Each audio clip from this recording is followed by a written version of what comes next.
High court ಆದೇಶದ ಅನ್ವಯ ಶೃಂಗೇರಿ ವಿಧಾನಸಭಾ ಮತಕ್ಷೇತ್ರ ವ್ಯಾಪ್ತಿಯಲ್ಲಿ ಅಂಚೆ ಮತಗಳ ಮರು ಎಣಿಕೆ ಪ್ರಕ್ರಿಯೆಯಲ್ಲಿ ಕಾಂಗ್ರೆಸ್ ಪಕ್ಷದ ಹಾಲಿ ಶಾಸಕ ಟಿ.ಡಿ. ರಾಜೇಗೌಡರು ಹಿನ್ನಡೆ ಅನುಭವಿಸಿದ್ದಾರೆ.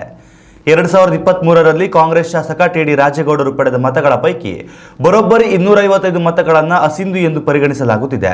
ಹೀಗಾಗಿ ಪರಾಜಿತ ಬಿಜೆಪಿ ಅಭ್ಯರ್ಥಿ ಡಿ.ಎನ್. ಜೀವರಾಜ್ಗೆ 52 ಮತಗಳ ಮುನ್ನಡೆ ಸಾಧಿಸುವ ಮೂಲಕ ಜಯ ದಾಖಲಿಸಿದ್ದಾರೆ. 2023ರಲ್ಲಿ ಚುನಾವಣಾ ಮತ ಎಣಿಕೆ ಸಂದರ್ಭದಲ್ಲಿ ಬಿಜೆಪಿಯ ಡಿ.ಎನ್. ಜೀವರಾಜ್ ಪರ ಚಲಾಯಿಸಲಾಗಿದ್ದ 1540 ಮತಗಳು ಅಸಿಂಧುಗೊಂಡಿದ್ದವು. ಇದಾದ ಬಳಿಕ 2023ರ ವಿಧಾನಸಭಾ ಚುನಾವಣೆಯಲ್ಲಿ ಕಾಂಗ್ರೆಸ್ ಪಕ್ಷದ ರಾಜೇಗೌಡರು ಜಯ ದಾಖಲಿಸಿದ್ದಾರೆ ಎಂದು ಘೋಷಿಸಲಾಗಿತ್ತು. 201 ಮತಗಳ ಅಂತರದಿಂದ ಸೋಲು ಕಂಡಿದ್ದ ಜೀವರಾಜ್ ಈ ಫಲಿತಾಂಶ ಪ್ರಶ್ನಿಸಿ ಹೈಕೋರ್ಟ್ ಮೆಟ್ಟಿಲೇರಿದ್ದರು.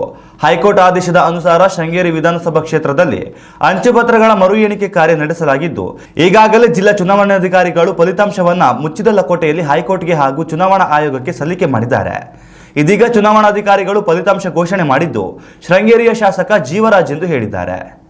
ಉತ್ತಮ ಸಂಸ್ಕಾರಯುತ ಶಿಕ್ಷಣದೊಂದಿಗೆ VSS English medium CBSE school Udupi Muddur. ನರ್ಸರಿಯಿಂದ 10ನೇ ತರಗತಿವರೆಗೆ ಶಿಕ್ಷಣದ ಜೊತೆಗೆ 5ರಿಂದ 10ನೇ ತರಗತಿವರೆಗಿನ ವಿದ್ಯಾರ್ಥಿನಿಯರಿಗೆ ಉತ್ತಮ ಹಾಸ್ಟೆಲ್ ಸೌಲಭ್ಯವೂ ಇದೆ.